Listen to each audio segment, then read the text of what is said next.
Hi there, Jonathan here. The following talk is offered freely to ensure that no one is ever denied access to these practices and to these teachings. If you feel inspired to make a donation to support this offering, you can go to my website where you can also sign up for a monthly newsletter designed to support you in your practice. That's at www.jonathanfoust.com. Thank you and enjoy.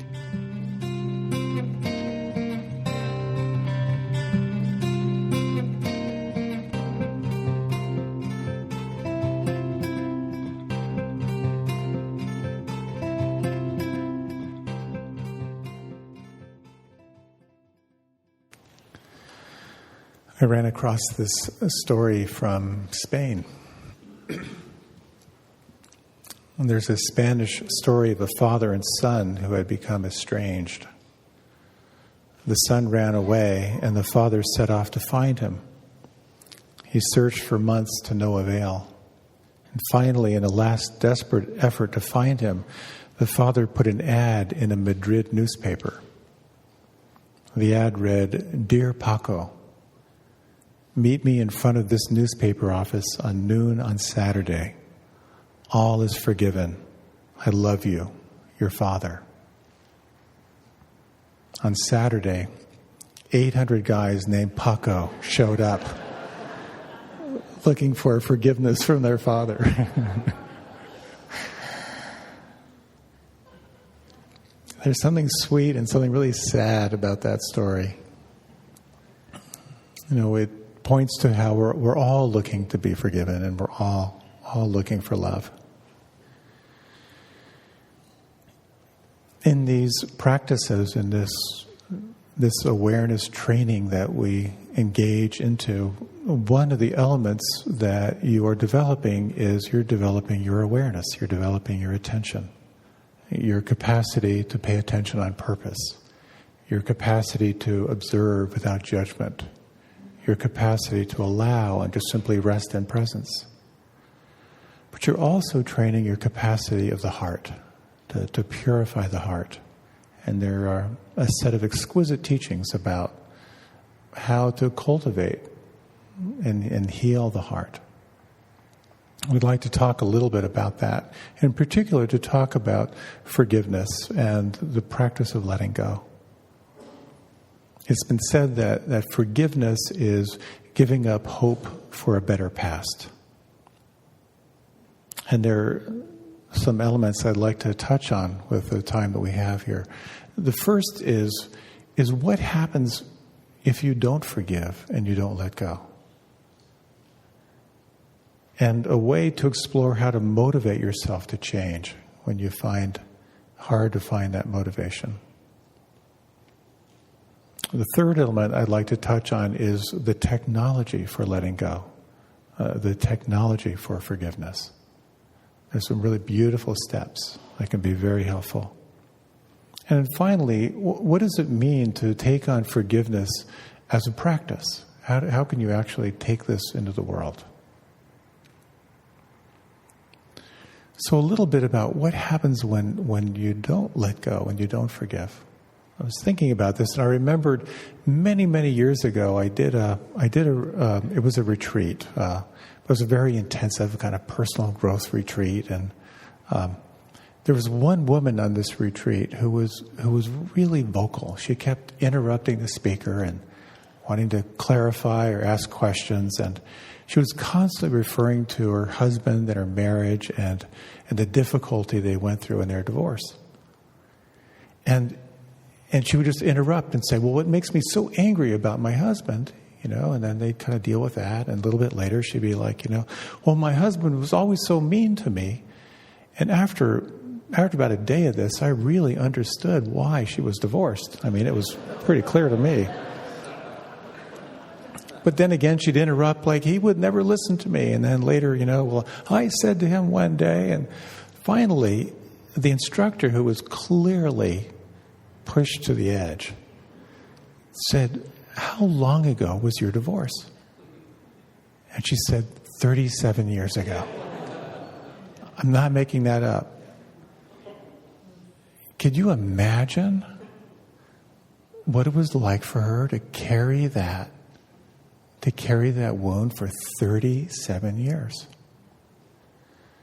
And of course, we all do that to some degree. Every one of us in this room at some time has been betrayed or hurt or disappointed. And for whatever reason, we kind of stuff it down. We don't necessarily call it out into the light of awareness. And so we carry that inside.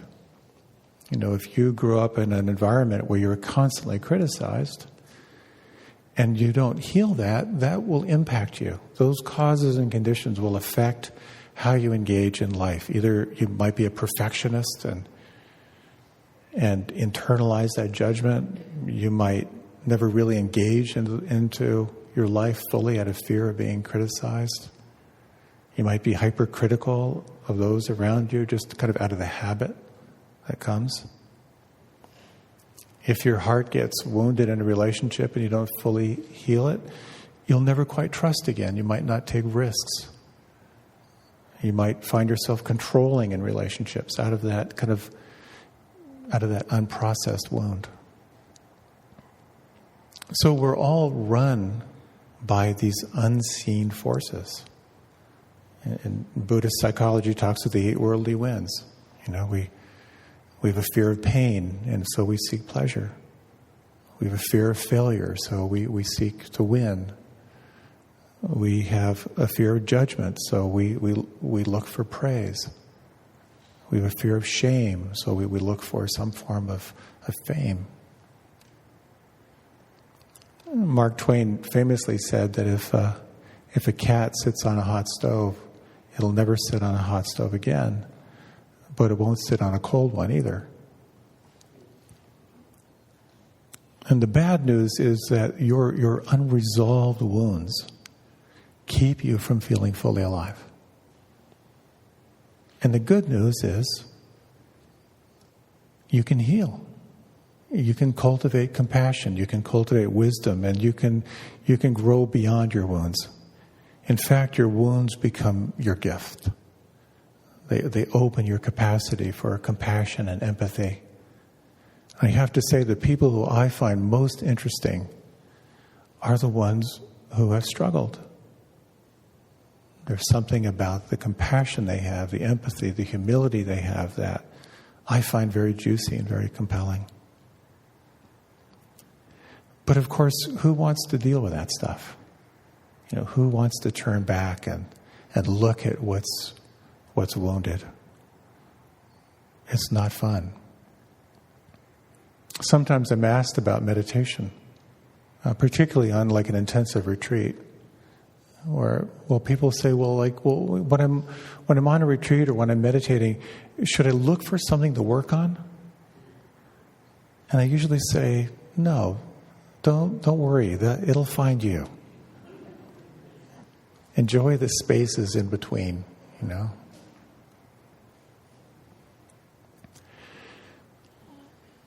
Oftentimes what drives us or calls us to practice is a recognition of our stress, the recognition of our unhappiness, the recognition of our unsteadiness.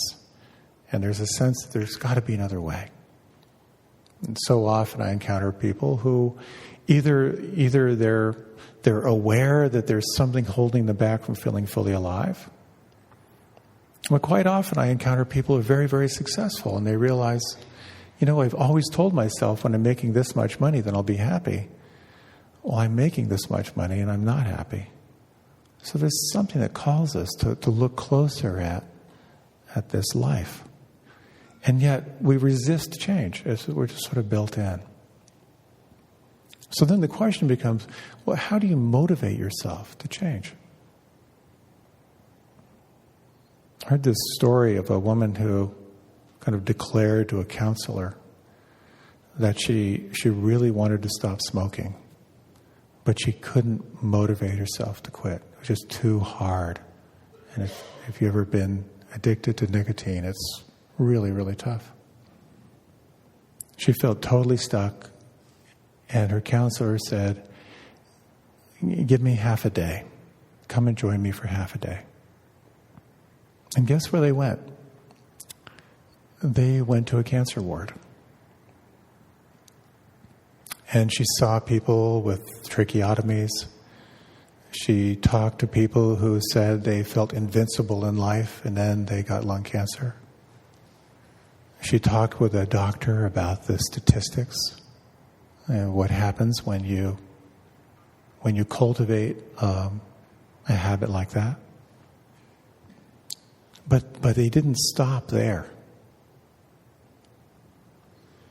They also talked to the doctor about the high percentage of recovery, of what happens when you stop smoking and how quickly your body can actually recover, even to the point as if you never smoked before.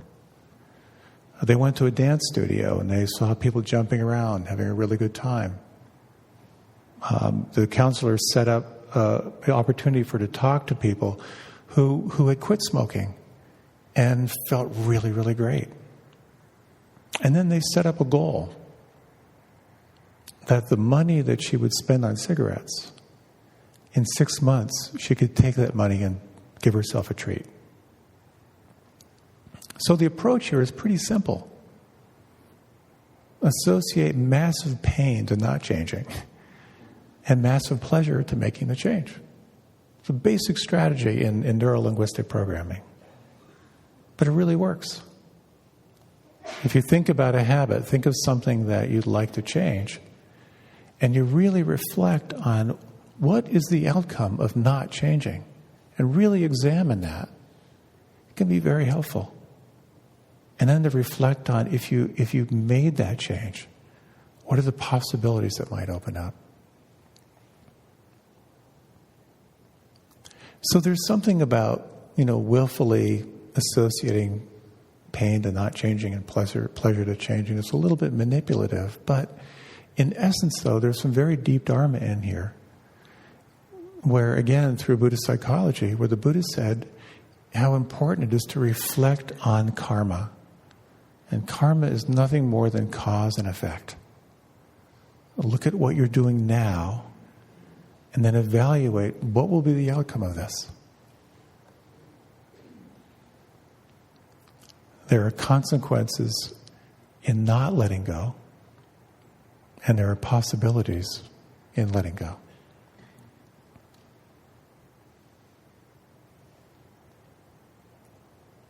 So when you begin to explore forgiveness, of forgiving those who have hurt you, forgiving those who have betrayed you, forgiving yourself for how you have harmed others, you have to shift your consciousness in some way.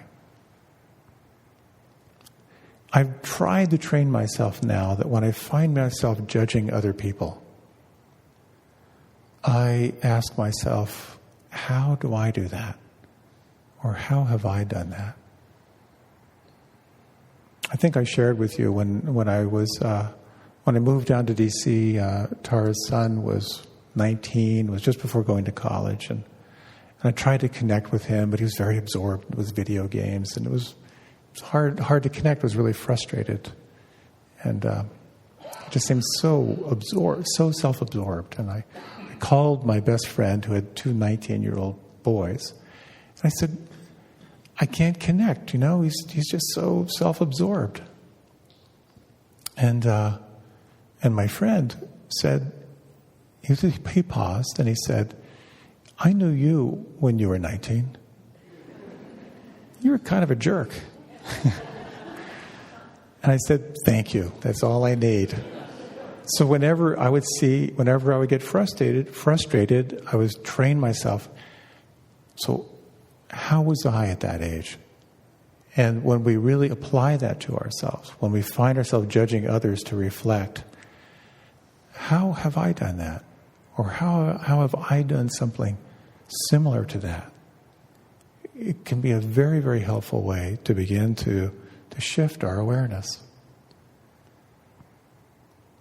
Confucius said that if you cannot forgive others, you break the bridge over which you yourself must pass.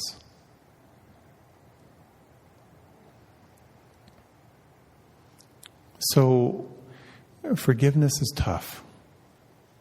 And they're inevitably they're blocks that occur when you reflect on what it would mean to forgive those who've harmed you. Here are a few of them. If I forgive this person, this is what it means. It means I'm weak. It means I'm naive and I'll be taken advantage of. It means it'll be too painful for me to relive the experience. It means I might have to look honestly at the part that I played in this. It means I'll have to feel the pain of others. It means I might get flooded or overwhelmed by all of those painful emotions.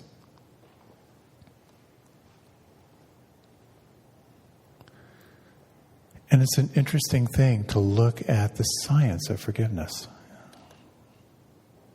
kind of the methodology for forgiveness.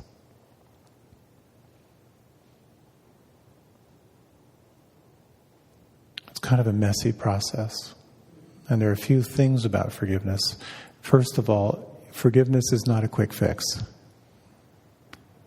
There's lots of studies of forgiveness, and it's not like you click your fingers, oh, I'm done. What happens is you find, as you sort of train yourself to reflect on the other, to kind of role reverse, to feel their unmet needs and so forth, that there's just a gradual lessening of that experience. I've shared this story many times, but I'll just tell it very quickly. When I did my first month-long retreat, after having run a large nonprofit, and as in leaving any organization, it's never really, really clean. So there was someone who I felt had betrayed me. They said something to me, but said something else to the board, and that miscommunication was really quite painful for me. So we engaged into this practice of forgiveness. First, we began the hard practices of wishing yourself well. Then the next week, the practice was to reflect on your benefactors, those who wish you well, those who've been kind to you. So offering them happiness and freedom and so forth. And that's kind of easy. Then you choose a neutral person. And then you engage into the forgiveness practice. So I had my interview with Jack Kornfield that month. This is the 4th week. And I said, well, here's where I am in the forgiveness practice. I have come to recognize I can completely forgive this guy on the condition that he burn in hell for eternity.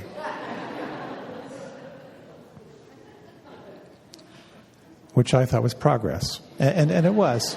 And it was. But at some point, there was a turning point. And again, it was a product of many, many hours of reflecting on this. And that is, I began to shift from my point of view to sense his point of view. The classic story is, the classic teaching story. You're walking in a park, you see a cute little puppy. It's all alone in the leaves. You go over to pet it. The puppy lunges you and tries to bite you. You jump back. Your relation to that puppy is dramatically changed in those moments. And then you see that the puppy's leg is caught in a trap. Suddenly you move from fear and anger to seeing and compassion. So the practice is to see how the other person's leg was caught in a trap. And in self-forgiveness, to recognize how your leg was caught in a trap.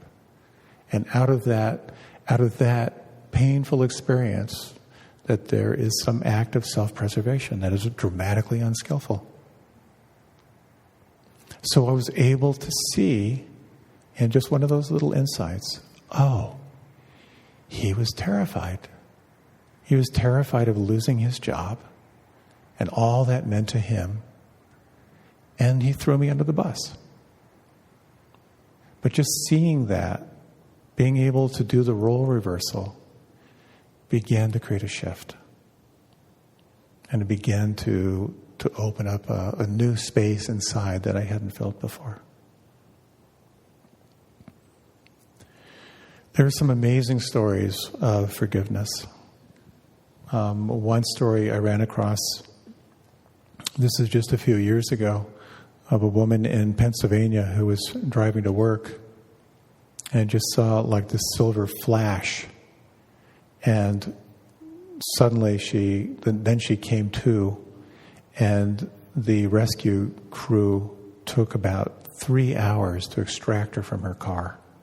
The wreck was that bad. She had to have organs removed and broken bones and was in and out of consciousness for a long time. She learned that the person who hit her was a 63-year-old woman. This was 8:15 in the morning. A 63-year-old woman whose blood level alcohol was way over the limit. So she had been hit by a drunk driver at 8:15 in the morning. She was a single mother with a son. She lost her job, went into like deep depression, and so forth.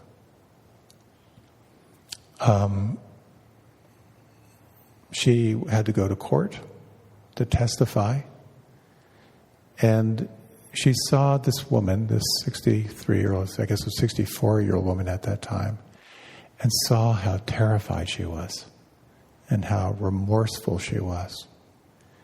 And her anger just melted. And this woman was, I believe she was 18 months, but it was reduced, but she saw the pain and the remorse of this woman. So she actually requested this woman be forgiven, that the court forgive her. And she went on to speak for Mothers Against Drunk Driving and so forth. I'm not so sure I would have the same capacity to forgive in that instant, but I love the story because it speaks to what's possible. That it is possible to forgive others. So there are classical phrases that can be really helpful to explore. And then there's sort of a more contemporary set of phrases to contemplate.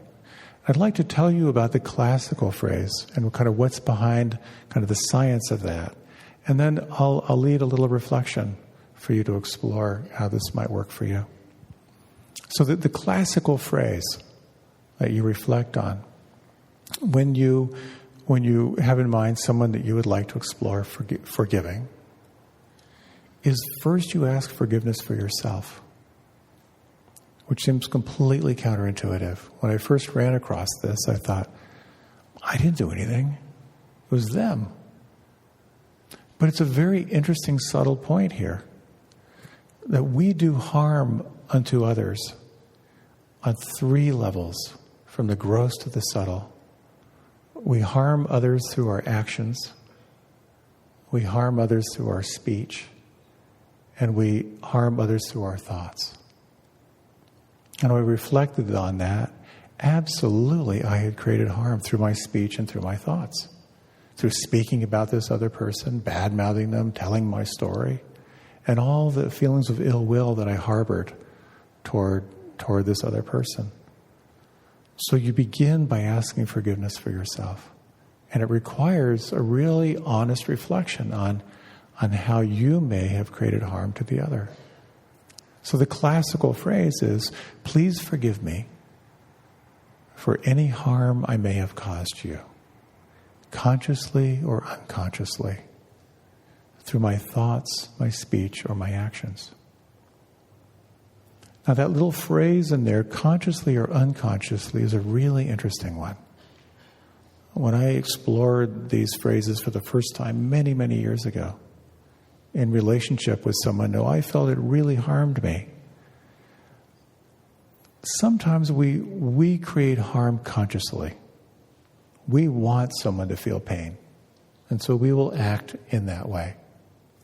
Sometimes it's not conscious. And I realized as I was reflecting on what it would mean to forgive this person, they weren't even conscious of the harm they had caused me.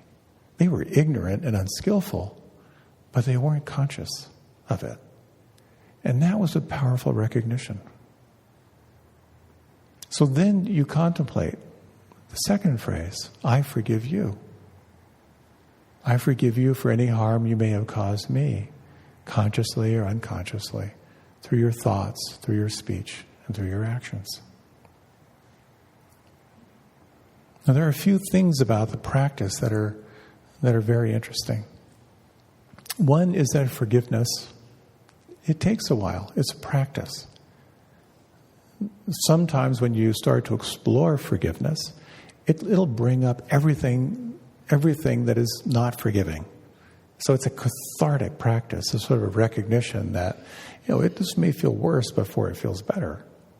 To kind of relive the harm you may have caused another, the harm they may have caused you.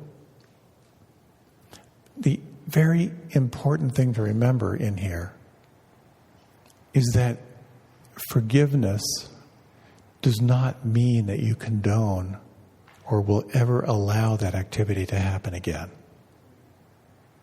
You can forgive someone fully and never speak to that person again. Or to have very, very clear boundaries between you and the other. It's very, very helpful to remember that forgiveness is actually freeing you up in a very powerful way. As the Buddha said, when you harbor anger at someone, it's like picking up a hot coal to throw at them without realizing that you're the one being burned. The other analogy which you may have heard is that cultivating anger and resentment is like drinking poison and hoping the other person dies. Because you're the one who's feeling it. And if you can explore this technology of beginning to let go of what you are carrying inside, it's pretty powerful. It's pretty juicy. So I'd like to share with you these phrases which are a little more contemporary, which I think can be, they've been very, very helpful for me. And first is a reflection on extending forgiveness for yourself. And then phrases that are about asking forgiveness for the harm you may have caused another. Then the third stanza is extending forgiveness for those who've harmed you. So as you explore this meditation, you might want to not choose your lifelong nemesis, but scale it back. Someone is just a mild irritant, just to kind of get a sense of how this works. So when you're ready, you can close your eyes, and we'll explore this practice together. So you might want to take a few moments with your eyes closed, just to reflect on someone with whom you might like to explore this practice of forgiveness. So just take some time to kind of go through the files.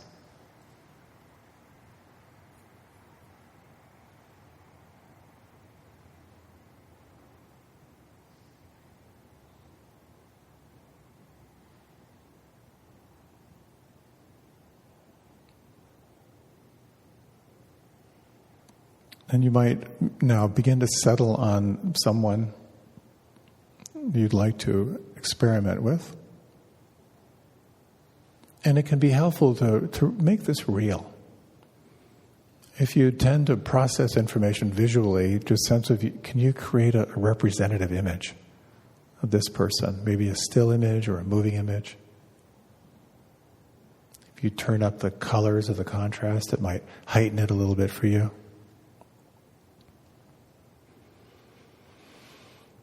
If you process information more auditory, sense if you can bring in some words or tone of voice or sounds that you associate with this person.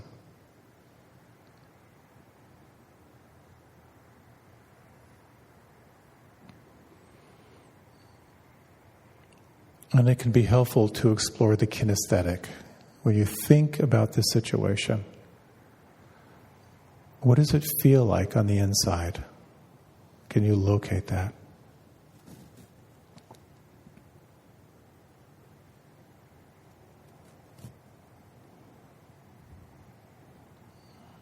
Exploring this first stanza, extending forgiveness to yourself. You might just reflect on the words, or you can repeat them internally. And again, let your attention be on the kind of the feeling inside. I allow myself to be imperfect.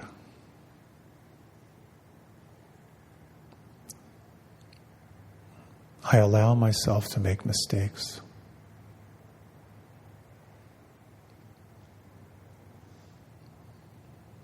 I allow myself to be a learner, still learning life's lessons.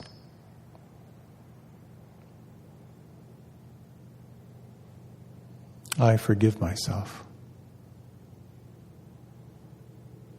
If I cannot forgive myself now, may I forgive myself sometime in the future.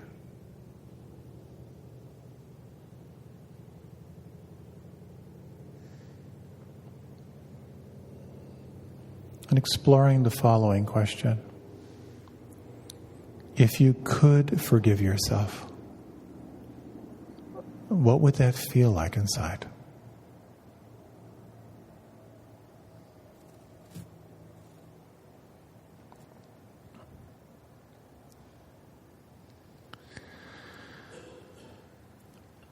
In the second stanza, asking forgiveness from others for the harm you have done to them.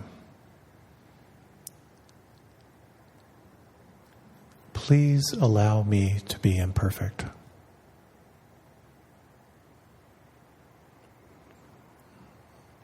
Please allow me to make mistakes.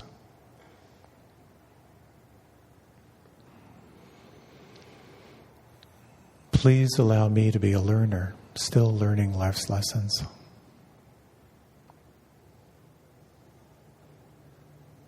Please forgive me. If you cannot forgive me now, please try to forgive me sometime in the future.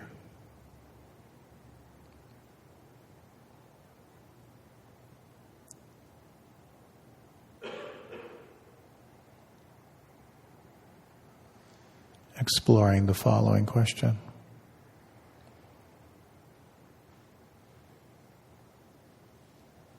If you were forgiven, what would that feel like inside?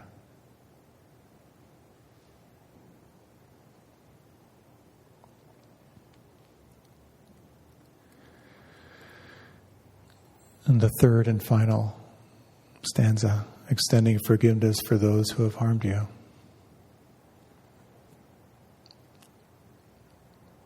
Just as I allow myself to be imperfect, so I allow you to be imperfect.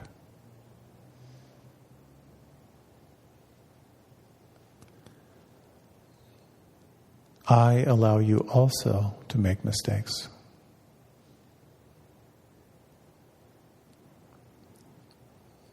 I allow you to be a learner, still learning life's lessons.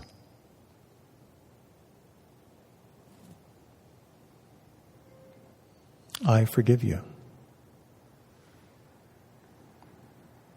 If I cannot forgive you now, may I forgive you sometime in the future.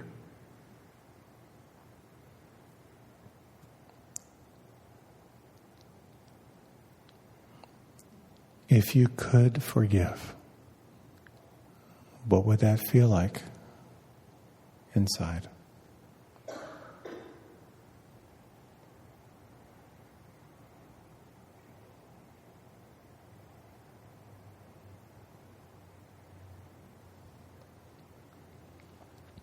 Taking this next minute in silence.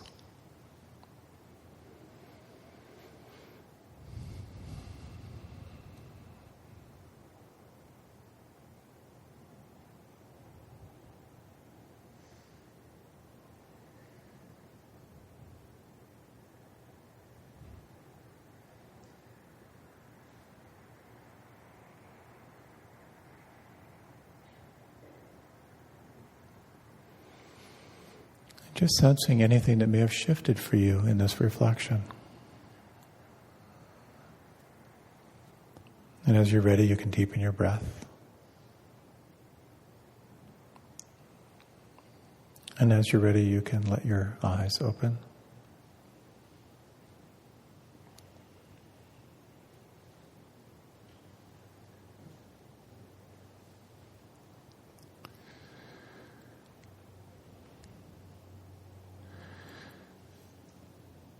When we act out of fear or anger, we have a certain degree of effectiveness in the world. When we act out of compassion, we have a very different degree of effectiveness in the world. And this reflection on forgiveness is a very powerful way of freeing up your capacity to live your life fully. And while it can be challenging and difficult, what's on the other side can be quite powerful. So then the question becomes, how do we cultivate this intention to sort of live a forgiving attitude? Which again is really looking at the attitude in the mind. A story which I know I've shared before, but when I first moved down to D.C. about 12 years ago, I was kind of overwhelmed by the traffic and the unskillfulness of and the aggression on the road, which triggered me in a really powerful way. Now I take driving as a spiritual practice. That's my intent. But I remember I was going down River Road in Bethesda, and some black Lexus passed me really quick, cut me off, and then was like weaving in and out of traffic, going way, way too fast. And I immediately got angry. And I immediately sped up because this person needed to be punished, that whole thing.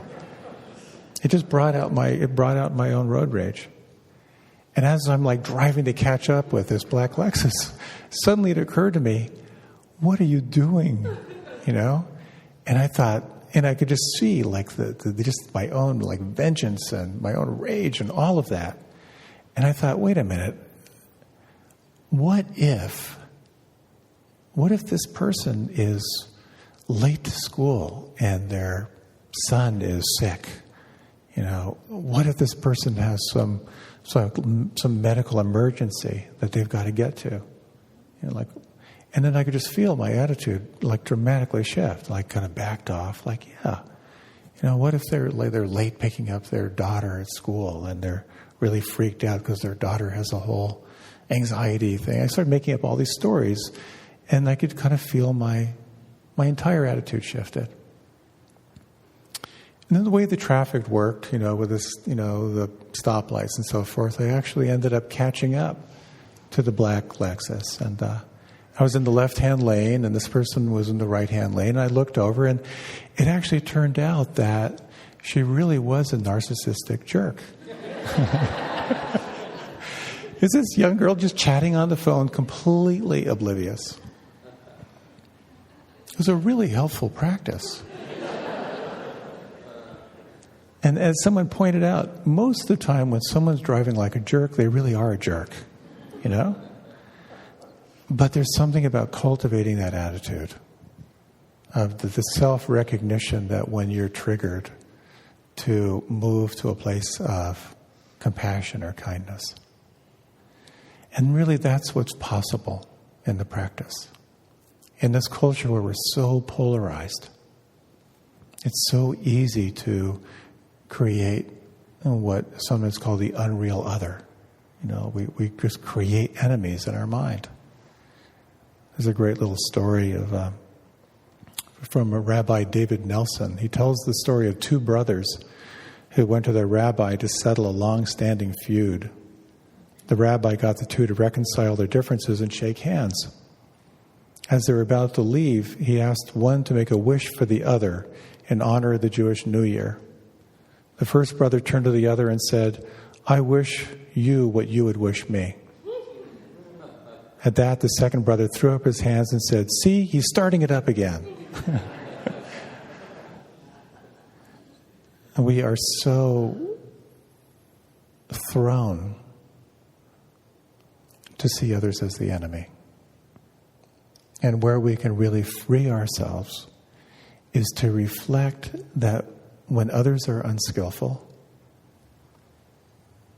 when others are creating harm, their leg is caught in a trap. Your worst enemies, if they were happy, chances are they would be a lot more kind and a lot more compassionate. It's been said, there are lots of words attributed to the Buddha. Who knows what he really said? But one phrase I found very powerful, and that is to understand everything is to forgive. Now, even those who you deem as the enemy or as the difficult person, that when you really understand their point of view, when you understand their unmet needs, when you understand their wounds, there's automatically an opening that occurs in the heart. And this is something that we can cultivate consciously in our practice.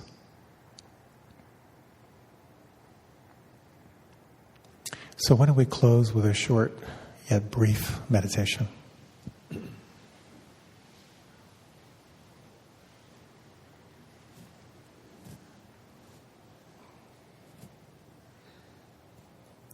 And we'll just close with a few short phrases, some phrases to contemplate.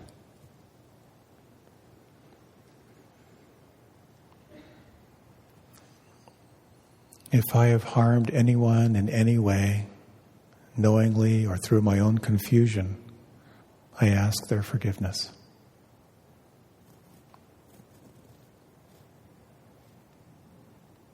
If anyone has harmed me in any way, either knowingly or through their own confusion, I forgive them.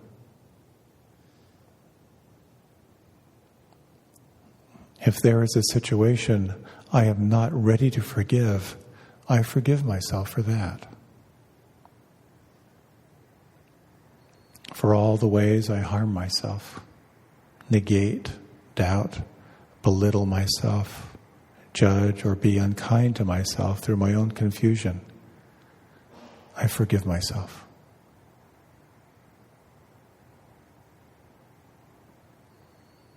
And in these final moments, if you could forgive yourself,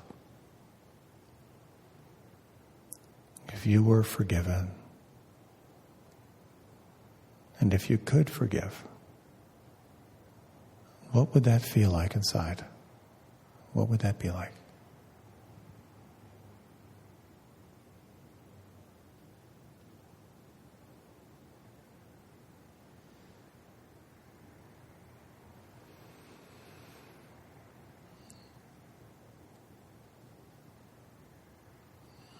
And when you're ready, you can deepen your breath.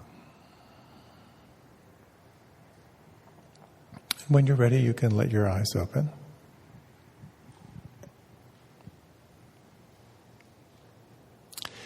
Thank you for your kind attention. If I was less than skillful in this talk, please forgive me. A couple quick announcements. If you're still considering the year of living mindfully, there are 2 weeks to the deadline for the application. If you have any questions, I'd be happy to chat with you afterward or email me. As always, thank you for your support for the class and for the church. If you'd like to be on the mailing list, you can sign up in the back. And forgiveness requires energy, so you might want to have a cookie on your way out. So thank you. Have a wonderful evening. See you next week.